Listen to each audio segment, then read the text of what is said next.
அந்த மாதிரி தான் நாங்கள் பண்ண போகிறோம். ஏன்னா நாங்கள் கேங்காக பண்ணியிருக்கோம் இந்த வீடியோ.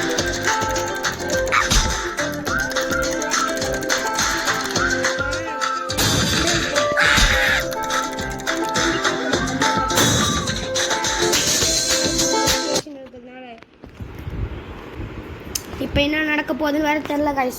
ஏதோ புதுசாக கேம் வந்துருக்கு கைஸ். இப்போ இது விளாட்லாம். அடுத்த வீடியோவில் இந்த கேம் போடலாம். இப்படிக்கு உங்கள் ஜட்ஜ்மெண்ட்ஸாக லைக் போடுங்க, சப்ஸ்கிரைப் பண்ணுங்கள்.